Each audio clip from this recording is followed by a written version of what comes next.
Bismillahirrahmanirrahim. Assalamualaikum warahmatullahi wabarakatuh. Pemirsa yang dirahmati Allah, marilah kita simak ceramah dari Buya Arus Yasin dengan tema Rahasia Surah Al-Fatihah. Sebelumnya marilah kita berselawat terlebih dahulu. Allahumma sholli ala Sayyidina Muhammad wa ala ali Sayyidina Muhammad. Selamat menyaksikan. Mau bahas tentang apa? Akidah, fikih, tasawuf. Torikoh, mau torikoh yang mana? Torikoh akhir zaman ya. Suatu kali saya datang ke suatu tempat. Dalam tanya jawab ada yang bertanya. Apa pertanyaannya? Apakah kita dapat cinta Allah dengan berzikir, dapat cinta Rasulullah dengan bersolawat? Saya lihat yang bertanya masih kecil, tapi pertanyaannya seperti orang yang sudah sedewasa. Mungkin dia dapat keberkahan sang wali yang ada dulu mengajar di pesantren itu.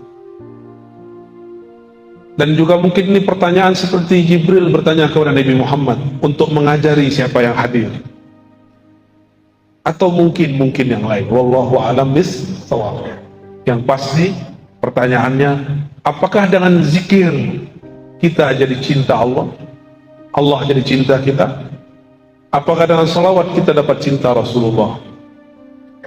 Lalu dengan izin Allah dan nikmat Allah saya menjawab, cinta Allah dulu baru berzikir, cinta Rasulullah dulu baru bersalawat. Dari mana dalilnya? Dalilnya dari Quran, surat Muhammad sallallahu alaihi wasallam ayat 19. Fa'lam annahu la ilaha illallah. Fa'lam dulu. Al-Imam Al-Bukhari menerjemahkan kata fa'lam, al-ilmu qabla al-qawli wal amal. Berilmu dulu baru katakan dan amalkan. Jangan dibalik. Beramal dulu baru berilmu, itu tidak tepat. Maka fa'lam, pelajari dulu siapa yang engkau sebut, baru sebut namanya. Maka ringanlah menyebut namanya, mau 1000, 2000, 3000, 5000, 10.000, 70.000, ringan. Tapi kalau belum kenal namanya, 33 pun terasa berat. Kalau sudah cinta, jangankan duit 50.000, kalau kita punya 5M pun kita kasih. Tapi kalau belum kenal nih, traktir 5.000 pun kita berat. Benar. Itu baru makhluk, apalagi Khalik. Kalau belum kenal, ada orang telepon kita, bang, jemput aku bang, malam hari. Kita nggak kenal. Apa kita jawab? Siapa kau? Tapi kalau sudah kenal suaranya, ada Pak Adinda, maka kita jemput dia kalau kita sudah kenal. Karena kenal pasti cinta. Udah cinta baru berkata-kata dan beramal. Itulah makna daripada surat Muhammad ayat 19. Sayyidina Abu Bakar As-Siddiq setiap kali menyebut nama Allah, badannya langsung bergetar. Dia tidak sanggup mengeraskan suaranya. Maka dikenallah Sayyidina Abu Bakar As-Siddiq, zikirnya lembut. Dalam bahasa Arab, az-zikr al-khafi atau sirri, zikir yang sir, yang lembut. Karena dia kenal siapa yang dia sebut. Tapi Abu Bakar ditanya, apa yang disebut ma'rifat, mengenal Allah? Jawaban beliau, ketika engkau mengaku, semakin mengenalnya, semakin engkau mengaku bahwa pengetahuanmu tidak ada apa-apanya. Ini baru faham tauhid, pembagian sekian, baru faham sifat 20, sudah merasa alim. Belum, itu belum. Bahkan satu huruf pun itu ada nama, ada makna di dalamnya. Kita baca al-lafaz Allah, alif di situ sudah ada maknanya. Jika tidak ada maknanya, kenapa Allah mengatakan alif lam mim? karena satu alif ada makna. Itulah perbedaan kitab suci ini dengan kitab suci yang lain. Kitab suci Al-Quran, jika diterjemahkan, terjemahannya bukan Quran, namanya terjemahan. Al-Qurannya bukan itu, karena terjemahan dari makhluk, sedang Quran bukan dari makhluk. Maka tidak sah sholat pakai terjemahan. Allahu Akbar, dengan nama Allah yang Maha Pengasih lagi Maha Penyayang. Segala puji milik Allah Rabbul Alamin, pencipta alam semesta. Nggak sah, sholatnya langsung batin. Ya, itu sholatnya langsung batin. Al-Quran turun dari sananya sudah bahasa Arab, maka dapat dipastikan nggak usah pakai hadis palsu. Bahasa langit, bahasa Lauh Mahfuz, bahasa surga, bahasa para malaikat, itu bahasa Arab yang murni. Cukup ini. Bahkan Allah pun berkalam-kalam dengan hambanya dengan bahasa Arab. Dalilnya apa? Allah turunkan di arasnya surat Al-Fatihah. Jadi salah satu oleh Nabi ketika beliau diangkat Mi'raj, Allah langsung turunkan surah Al-Fatihah. Dialog Nabi dengan Allah. Bismillahirrahmanirrahim, itu pembuka. Sayyidina Nabi SAW membuka lagi, Alhamdulillahi Rabbil Alamin. Allah jawab, Hamidani abdi, hambaku telah memuji-mujiku. Setelah Alhamdulillah apa? Ya, bangun bertidur nih. Ar-Rahmanir Rahim. Apa kata Allah? Asna alayya abdi, hambaku sangat banyak memujiku. Malik yaumiddin, sama Allah juga jawab begitu. Wali abdi ma sa'al, Allah tambahkan, apa yang dia minta aku pasti kasih. Iyyaka na'budu wa iyyaka nasta'in, sampai akhir Allah mengatakan aku kasih, aku beri. Maka tiadalah orang mendirikan makna Al-Fatihah lalu membacanya dengan lisannya, melainkan Allah Ta'ala kabulkan semua hajatnya kalau baca Fatihahnya benar. Ya, kalau baca Fatihahnya, saya sudah baca Fatihah kok nggak sampai-sampai, berarti Fatihahnya belum dialog dengan Allah Subhanahu wa Ta'ala. Ketika Nabi naik ke arsy Allah, Allah turunkan di situ, maka ada ayat yang belum tertulis sebagai ilmu Al-Quran. Dalam ilmu Al-Quran disebut dengan ma'rifatu makan nuzulil ayat, mengetahui tempat turunnya ayat. Belum ada yang menyebut arsy, samawi, ardi.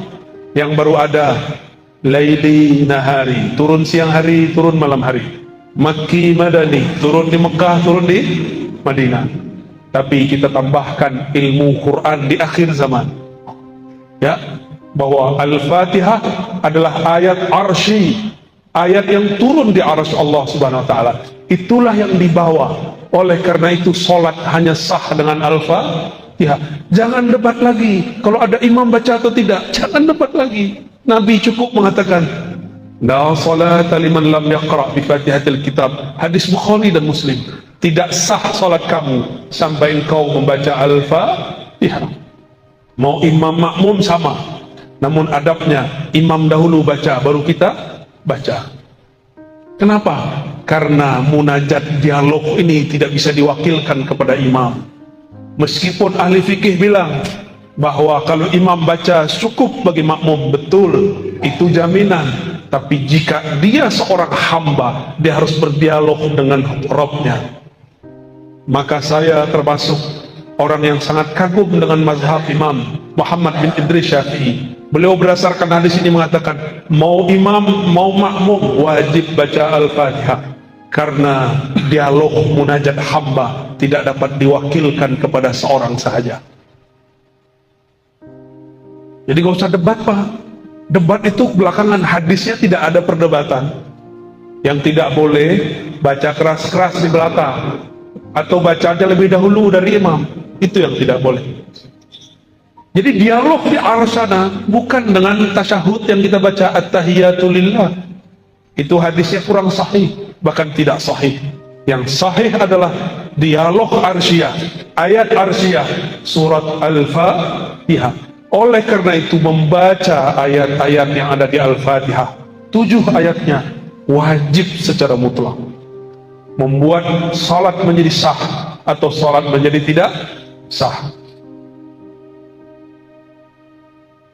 Guru-guru kami yang ahli ma'rifat mengkalamkan kepada kami, apakah salawat Allah kepada hambanya? Maka beliau mengatakan, salawatullah ala abdihi suratul Fatihah. Salawat Allah kepada hambanya adalah turunnya surat Al-Fatihah. Salawat artinya turunnya rahmat. Dialog yang ada dalam Al-Fatihah membuat rahmat turun kepada pembacanya. Oleh karena itu, kalimat di hadisnya la salata, tidak dianggap salat. Liman la yaqra, liman lam yaqra, bagi yang tidak qara'a. Apa arti qara'a? Jama'a bainaz zahir wal batin. Qara'a bahasa Arab artinya menggabungkan zahir dan batinnya, baru disebut qira'ah. Inna alaina jam'ahu wa Qur'anah. Quran di situ artinya kumpulkan. Berarti orang yang disebut membaca Al-Quran, orang yang mengumpulkan batinnya dan zahirnya dalam satu lafaz. Gimana? Tadi sudah baca Qara'a Al-Fatihah belum? Belum ya? Lain yang dibaca, lain yang dikumpulkan ingatan dengan kolbu.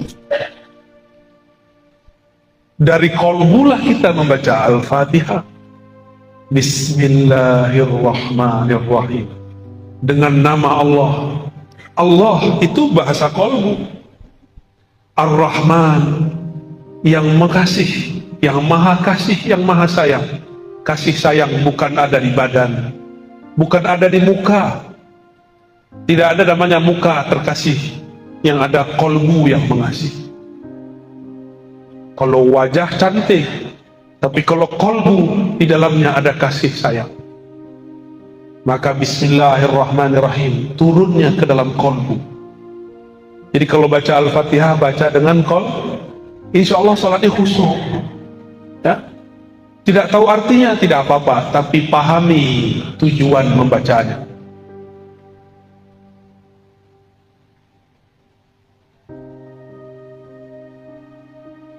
Lalu kembali ke pertanyaan yang tadi. Saya menjawab dengan apa tadi? Sebelum engkau zikir, cintalah kepada Allah. Sebelum engkau sholawat, cintalah kepada Rasulullah. Nah, tadi itu zikir, sekarang Rasul Sallallahu Alaihi Wasallam. Jika benar kita rindu Rasulullah Sallallahu Alaihi Wasallam, pasti disebut namanya mata berlinang. Jika disebut namanya dada kita bergetar. Jika benar cinta kepada baginda Rasul Sallallahu Alaihi Wasallam, karena setiap kekasih pasti rindu kepada kekasihnya. Tapi menjeritlah kepada Allah, ya Allah, betapa kerasnya hatiku disebut nama kekasihku, kekasih engkau, kekasih alam semesta, Habibullah, Habibur Rahman, tapi hati kami tidak juga bergetar. Maka istighfar kita bukan istighfar dari dosa fisik semata. Kita pun istighfar, ya Allah, ternyata hatiku, jiwaku, ruhku tidak kenal kepada Bapak ruhku, baginda Rasul Sallallahu Alaihi Wasallam. Apa yang mesti kita kenali dari Rasulullah Sallallahu Alaihi Wasallam? Beliau mengatakan, Ana Muhammad, aku nama jasadku Muhammad. Ana Ahmad, aku ruhku bernama Ahmad. Ana Aqib, aku tugas kerasulanku, kenabianku Aqib, penutup semua rasul dan nabi. Ana Mahi, aku pembawa syariat risalah, menghapus semua risalah terdahulu.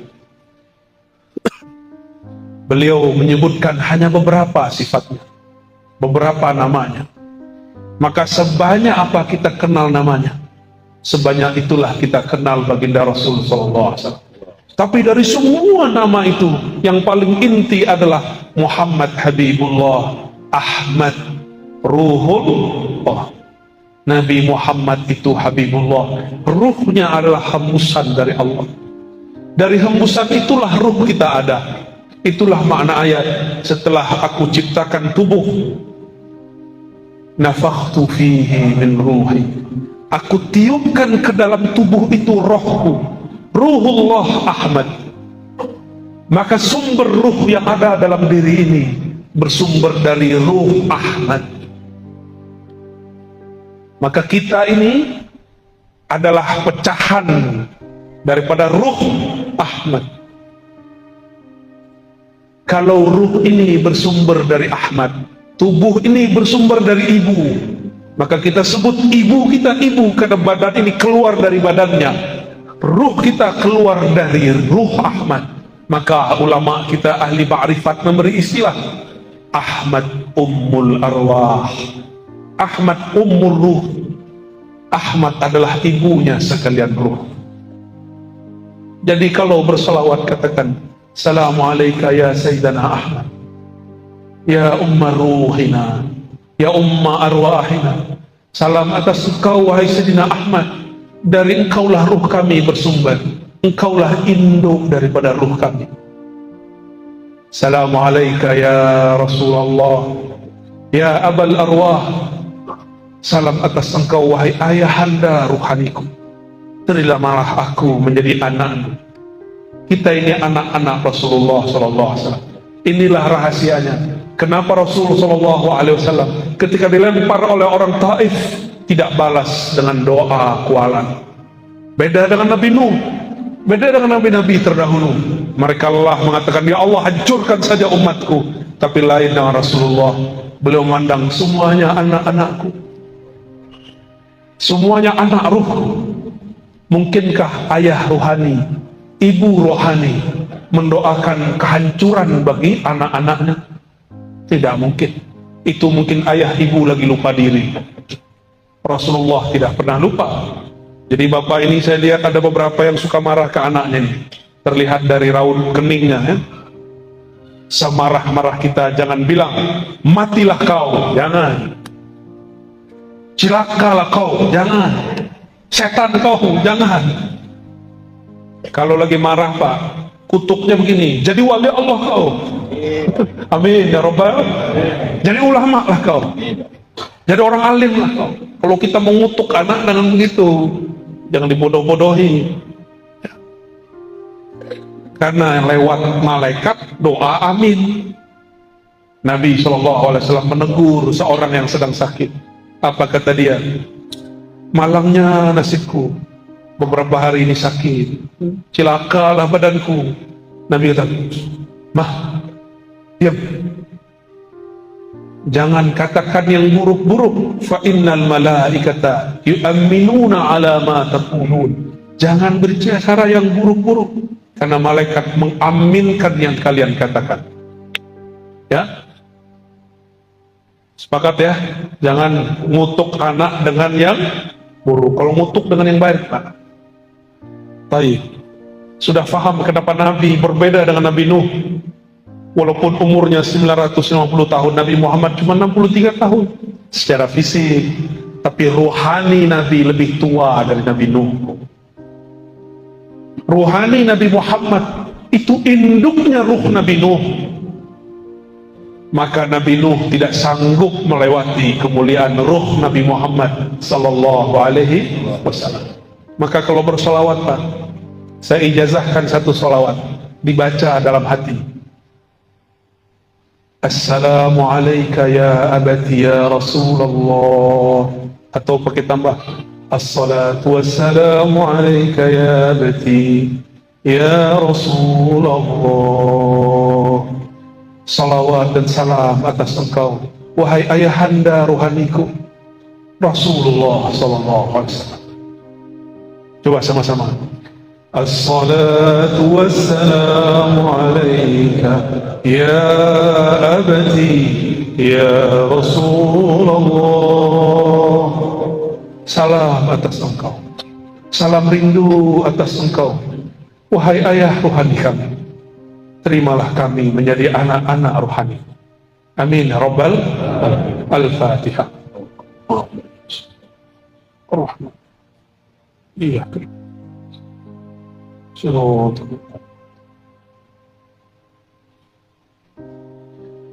Saya nggak sanggup lagi meneruskan, Pak. Diteruskan nanti hujan di dalam masjid ya. Allahumma sholli ala sayyidina Muhammad. Silakan bagi yang ingin bertanya.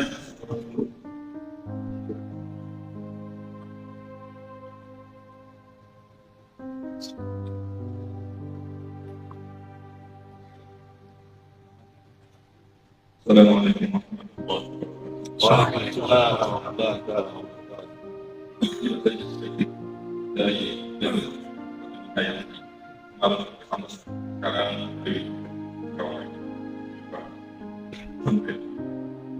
Jadi media kali di sini kita tidak tentang yang kedua pertanyaan apakah dia pernah bermimpi dia bermimpi tapi kan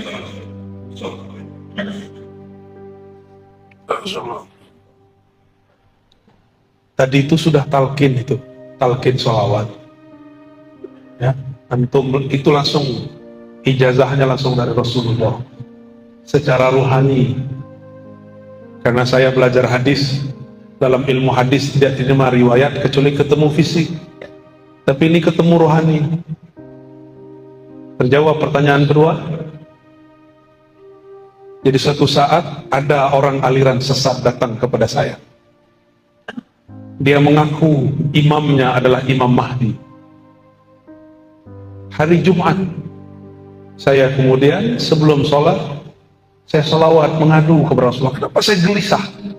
Gelisahnya bukan main. Saya nggak pernah segelisah itu.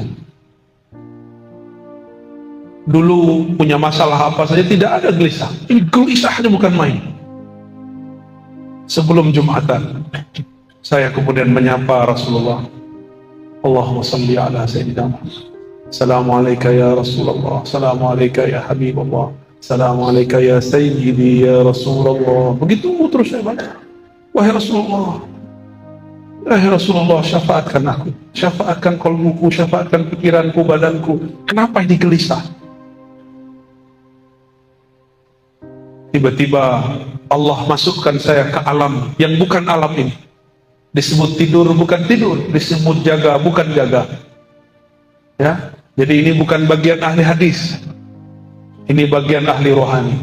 Di saat itu seakan-akan beliau berkalam, bacalah assalamu alayka atau assalatu wassalamu alayka ya abati ya Rasulullah.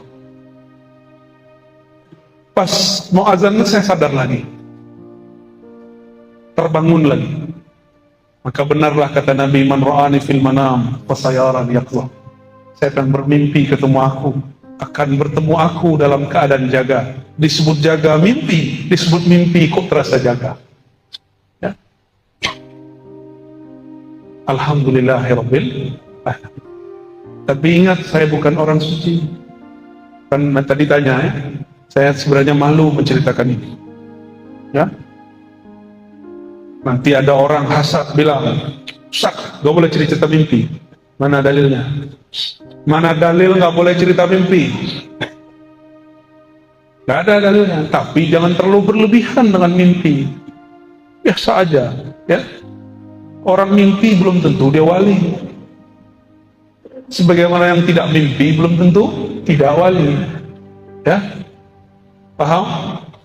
Jadi mimpi itu terjemahan dari alam sadar. Kita ini punya kesadaran alam bawah sadar. Dia sadar tapi di alam bawah sadar. Ini ternyata maksud kalam Nabi. Bainama ana naimun wal yaqazah. antara aku tidur dan bangun, itu disebut alam bawah sadar. Nabi sudah sebut istilahnya 14-15 abad yang lalu. Ahli psikologi baru menemukan istilahnya sekarang. Mereka sebut trans, tapi mereka pun bingung trans itu apa, karena trans yang mereka tahu cuma Trans Jakarta, Pontianak, Singkawang. Allahumma salli ala Sayyidina Muhammad.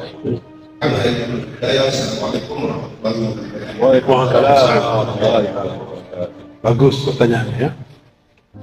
Apa makna daripada Bismillahirrahmanirrahim? Apakah bi dengan nama atau atas nama? Ini teori dulu ya, pakai ilmu nahu sorof, jangan sarap ya. Nahu, ilmu nahu. Dalam ilmu gramatikal bahasa Arab ada yang disebut huruf jar atau huruf khafat. Huruf yang membuat kata setelahnya berbaris di bawah. Ismun masuk ba bismi. Masuk ba bismi. Huruf jar itu saling mewakili makna satu sama lain. Ini contoh. Sebelum masuk basmalah ada ba tapi bukan di bismillah, di ta'awuz. A'udzu billahi minasy syaithanir rajim. A'udzu billah. Aku berlindung. Bi. Apa arti bi di situ? Kita terjemahin biasanya apa? Aku berlindung kepada Allah atau dengan Allah? Kepada. Maka bi bermakna ila atau ala. Maka huruf jar saling mewakili makna satu sama lain. Contoh. Apa tuh lafaz kalau lagi kita baca sholawat? Bibak kata. Ada satu lafaznya? Ente ngantuk. Coba. Bibakkah, bi diartikan fi. Bi dengan, tapi diartikan fi. Wulidtu bi Makkah, aku dilahirkan bukan dengan Mekah, tapi di Mekah. Sudah berapa arti ba? Sudah dua. Ya. Maka bismillah ini bismillah apa? Ulama kita mengartikan ini ba'il isti'anah. Ba minta tolong. Ada yang mengartikan ini ba istizan, minta izin. Ada macam-macam ba. Ada yang mengartikan fi, dalam nama Allah. Dengan nama Allah. Lebih tinggi mana orang yang bawa nama atau di dalam nama? Nama tidak pernah terpisah dari yang punya nama. Ini Ar-Razi, ya ini badannya. Maka saya yang di dalam nama Ar-Razi itu. Namun kita ini bukan Allah. Maka tidak boleh mengatakan dengan atau di dalam nama Allah, aku di dalam Allah, Allah di dalam aku. Itu ajaran sesat. Berarti dia mengatakan dirinya bersatu dengan Allah. Itu pun tidak boleh. Akidah Ahlus Sunnah melarang itu. Itu akidah orang-orang sesat. Kita bertasawuf kaidahnya harus akidah Ahlus Sunnah wal Jamaah. Tidak boleh keluar satu jengkal pun tidak boleh keluar, satu jari pun tidak boleh keluar. Keluar zindik. Keluar zindik. Maka rasakan saja apa makna yang tumbuh dari kata ba. Bismillah. Dengan nama, atas nama, kepada nama. Atau boleh dalam rahasia nama, boleh. Saya kalau bawa surat dari Pak Wakil Bupati, Wakil Wali Kota, atau Gubernur, atau Presiden, atau pimpinan, saya datang ke instansi, bawa stempel, diterima atau tidak? Pasti diterima. Kenapa? Ada stempelnya dengan atau atas nama pemimpin. Dulu guru-guru kita juga begitu. Jika ada santri datang kepada syekh, kalau bawa nama temannya pakai surat, saya bawa surat dari guru saya, dibuka. Walaupun ada antri 1000, pasti dia yang didahulukan. Ya, kalau bawa nama itu baru karena di ruas-ruas ini ada nama. Didaftarkan dulu baru bisa masuk. Kalau kita mau naik ke hadirat Allah, maka harus lewat nama ini. Bismillah. Di manakah nama Allah? Allah pancarkan pada qalbu baginda Rasul. Dan ini tidak ada pada zikir-zikir yang lain, hanya ada pada zikir salawat. Itulah rahasianya yang kita sebut malam tadi di Sambas ya. Di surat Taubah basmalahnya diakhirkan, wabil mu'minina raufur rahim.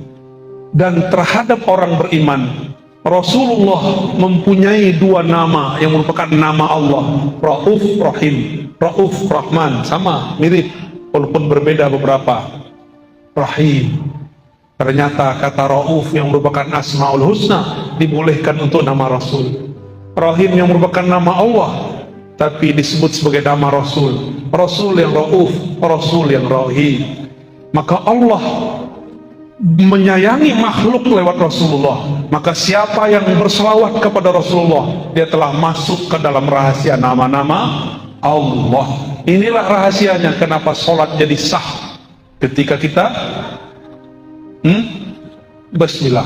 Inilah rahasia juga kenapa mazhab Malik, di mazhab Malik lama tidak ada basmalah di Fatihah, tapi dia tetap membaca sholawat di akhir, maka sah sholatnya ya, karena itu rahasia nama. Wallahu a'lam bishawab.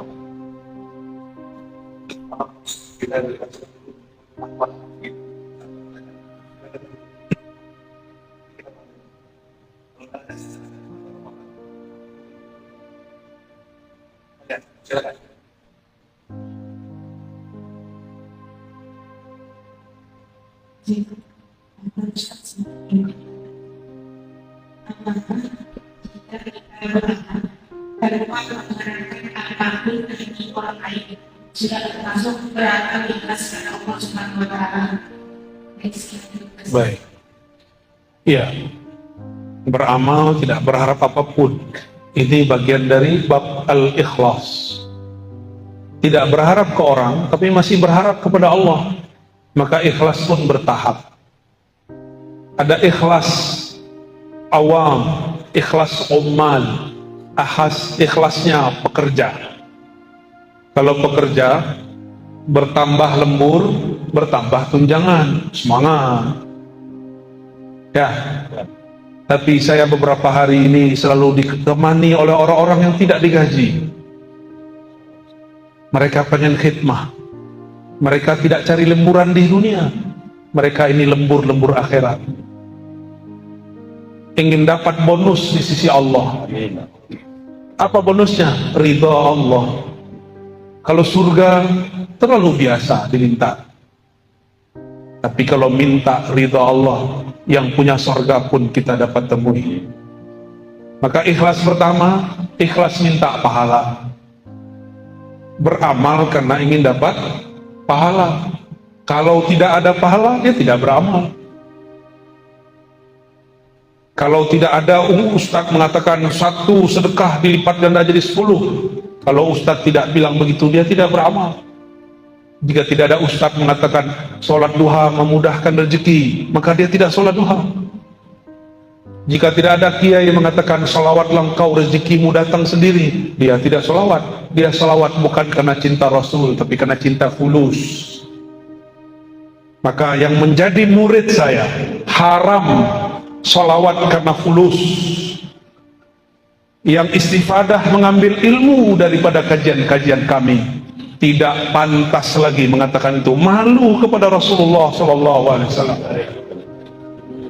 Kalau sholawat karena Rasulullah pantas disolawati. Jika zikir karena Allah pantas diingat, bukan karena pengen dapat pahala lagi. Belajar-belajar jadi ahli ma'rifat. Ahli ma'rifat beramal bukan karena pahala. Kita punya kawan, ada kenalan, beda.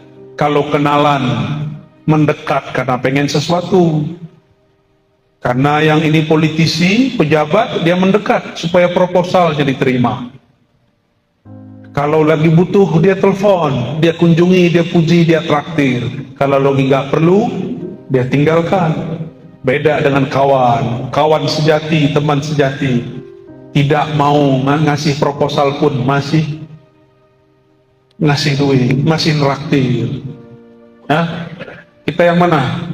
Kawan matre atau kawan sejati? Umat matre atau umat sejati?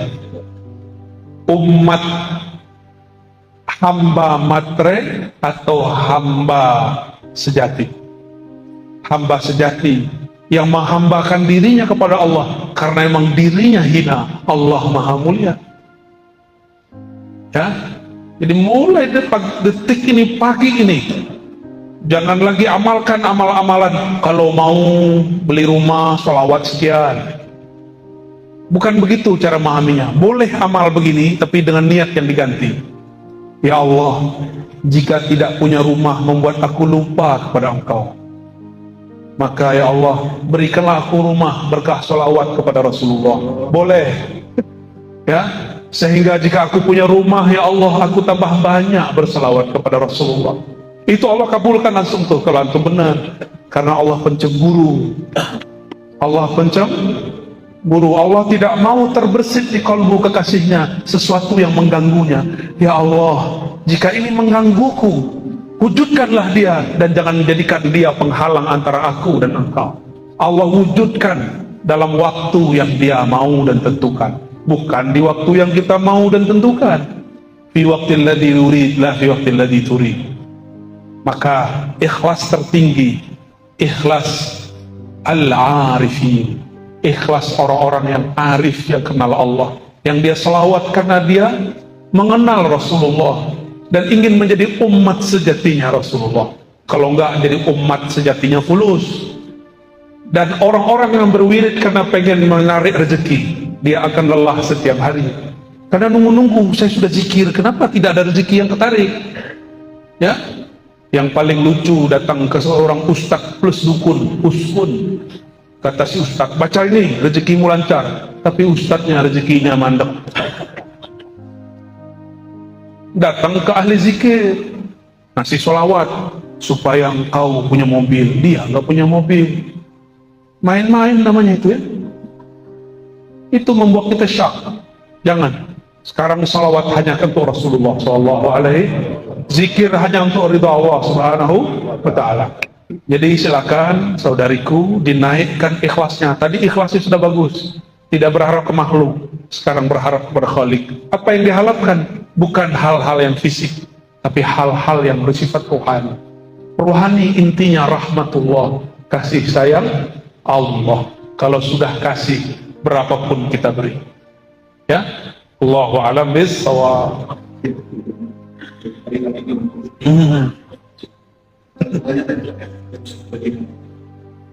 Assalamualaikum warahmatullahi wabarakatuh. Saya mengerti, karena saya yang saya menanyakan mohon diterangkan hubungan antara tasawuf ukhuwah dan syirik. Assalamualaikum warahmatullahi wabarakatuh. Jasad ini perangkat, yang mengendalikan adalah raja. Rajanya kolbu. Si raja ini di dalam struktur dia memerintah, ada lagi rajanya, ada raja di atas raja, itulah fuad. Si fuad inilah yang menggerakkan, memutuskan, kamu begini, kamu begitu. Kolbu itu berubah-ubah, sumyal qalbu litaqallubih, disebut kolbu karena dia berubah-ubah. Tapi kalau sudah menjadi fuad, dia punya pendirian, dia punya pendirian, ya. Dia punya yang disebut dalam bahasa Arab mauquf atau mauqif, tempat dia berpendirian. Wala taqafu ma laysa laka bihi ilm.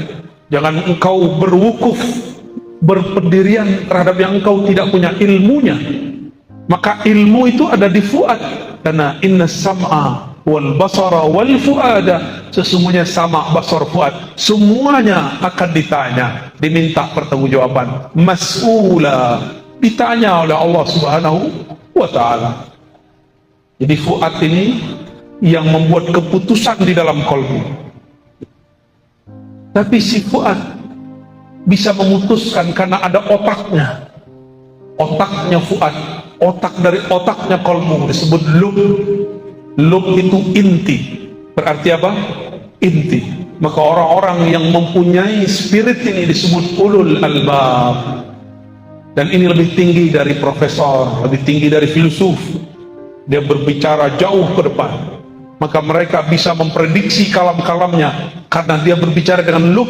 Kata-katanya berlaku sampai beberapa abad ke depan. Seperti imam-imam mazhab yang 4, mereka berfatwa sesuatu yang baru cocok untuk zaman ini. Contoh, Imam Abu Hanifah mengatakan zakat fitrah boleh dengan yang senilai dengan beras atau gandum, makanan pokok.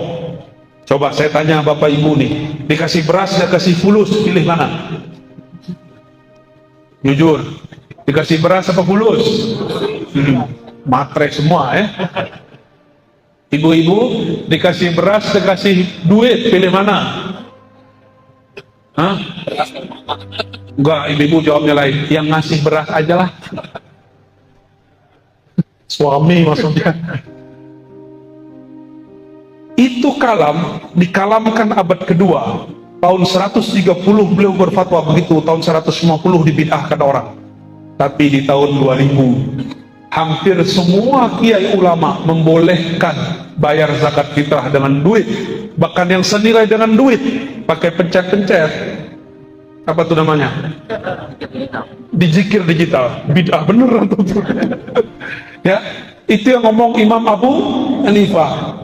Abad kedua dia berbicara, 12 abad setelahnya baru terang benderang dia berbicara dengan lubnya. Lain dengan Imam Syafi'i. Imam Syafi'i berbicara dengan ruhnya.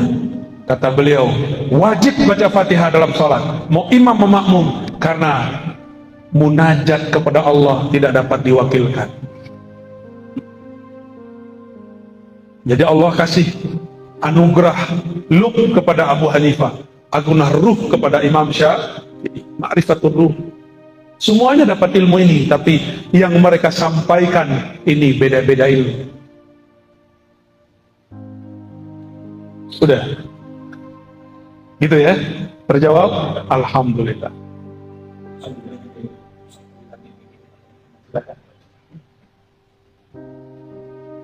Ya.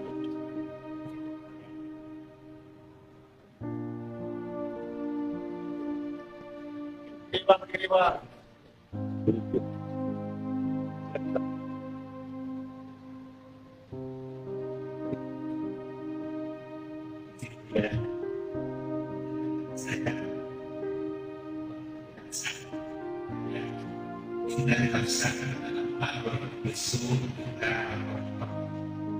untuk mendapatkan apa nafsu itu sangat mendorong, rasanya amal sangat mendorong banyak berbuka tidak awal bukan kecuali orang yang di saya yang diceritakan sebenarnya kita bedakan antara nafsu dengan yang bukan nafsu bagaimana ya. Terus kemudian itu menjadi makwa imarati orang yang bisa. Masya Allah, ini pertanyaan puncak ya, terakhir ya. Pertanyaannya betul-betul husnul khotimah. Inna nafsa la ammaratun bisu. Panjang itu bisu, karena emang su itu panjang. Sesungguhnya nafs, jiwa, diri, punya diri ini yang zahir. Lah, pakai la di situ sungguh, bukan la tidak. Disebut lam taukid, sungguh. Ammarah, bukan amarah. Ammarah berarti banyak memerintah, banyak mendorong, banyak mengajak kepada su. Panjangan su artinya keburukan. Dalam keburukan ada keburukan, setelah keburukan ada lagi efek dari keburukan. Maka tidak ada satu maksiat kecuali berimbas kepada maksiat berikutnya, terus bertali-tali. Dan ini pemutusnya cuma satu, illa kecuali man rahima rabbi, kecuali yang disayangi oleh Allah. Rahmat Allah turunnya ke dalam kolbu saat seseorang anak kecil wafat, keluarga Rasulullah cucunya wafat, Nabi menangis. Sahabat bertanya, jadi sahabat ini dulu kaku-kaku awalnya, Nabi lah yang melembutkan kolbu mereka. Kata sahabat ini, ya Rasulullah, apa-apa ini, kenapa engkau nangis? Ini namanya niyaha, niyaha, meratap. Lalu Nabi mengatakan, lah bukan, ini rahmatun, itu rahmat kasih sayang. Wada Allah telah letakkan, tempatkan, masukkan, titipkan, pancarkan fi qulubi man syaa min ibadih, di kolbu yang dia kehendaki. Kau tidak dapat, aku dapat, maksud Rasulullah. Rasulullah itu rahmatan lil, maka ujung rambut sampai ujung kakinya rahmat, karena dari kolbunya ada rahmatullah. Maka Rasulullah itu nama lainnya rahmatan lil, itu zahir, batinnya rahmatullah. Zahirnya rahmatan lil, batinnya rahmatullah. Jadi rahmat Allah itu nama Nabi. Allah berkalam ke surga, wahai surga, biki arhamu ibadi, dengan engkau aku menyayangi makhluk-makhlukku. Dan surga hanya dibuka dengan jari-jari Rasulullah, fingerprintnya Rasulullah. Nabi taruh tangannya, terbukalah 8 pintu surga, terbukalah semuanya. Jadi bapak ibu ini beramal mau 1000 kali lipat, 1 miliar kali lipat, tapi kalau tidak sholawat tidak dibuka. Gak syahadat kepada Rasul gak dibuka, karena surga hakiki ada di kolbu Rasulullah. Baiti bait di situ bukan rumah fisik, bait itu kolbu. Baiti jannati, kolbuku itulah surgaku. Maka kalau ingin mensurgakan rumah, bukan dengan mengarab-arabkan isi rumah. Welcome diganti, ahlan bikum, ahlan wa sahlan, marhaban. Itu bahasa Arab. Taruh bahasa Arab itu di kolbu, taruh maknanya di dalam kolbu, maka di kolbumu ada rahmatullah. Hanya orang-orang yang di kolbunya ada cinta kepada Allah, ada Rasulullah, ada nur rahmat, maka pasti dia sayang hatta kepada musuh-musuhnya. Ya? Kita hadir pagi ini karena rahmatnya Rasulullah SAW. Maka kita boleh mengatakan, laulaka ya sayyidi, ya abati ya Rasulullah, ma arafna Allah. Kalau bukan karena engkau wahai ayahanda ruhani kami, wahai ayah ruh kami, kami tidak akan kenal siapa yang kami sembah. Jazallahu anka ya sayyidana ya Rasulullah. Semoga Allah membalasimu, mengangkat derajatmu, meletakkan engkau pada maqam mahmud, maqam yang mana dengan maqam itu engkau memberi syafaat kami. Amin ya rabbal alamin. Jadi bagaimana cara supaya rahmah? Kenali rahmahnya Rasulullah. Maka jika ada kelompok mengatakan ikut Nabi, ikut sunnah Nabi, tapi tambah keras, mungkin dia belum mengenal sang Nabi, dia baru mengenal hadis Nabi. Allahumma salli ala sayyidina. Perlu benci? Tidak perlu benci. Kita sayang mereka, ajak dia ngopi. Karena dalil nomor surat, nomor ayat dapat dikalahkan dengan akhlak yang mulia. Maka saya minta maaf kepada kawan-kawan yang saya kritik. Saya tidak benci kepada antum. Salafikah namanya, Hizbut Tahrirkah namanya, apapun antum menyebut diri, saya tidak pernah benci antum. Saya cinta kepada antum semua. Maka karena cinta saya mengkritisi, menegur. Namun kadang-kadang dalam mengkritisi mungkin saya su'ul adab. Saya minta ampun kepada Allah Subhanahu wa ta'ala. Allahumma salli ala khalas. Pak Kiai bertanya, tidak salah tanya Pak.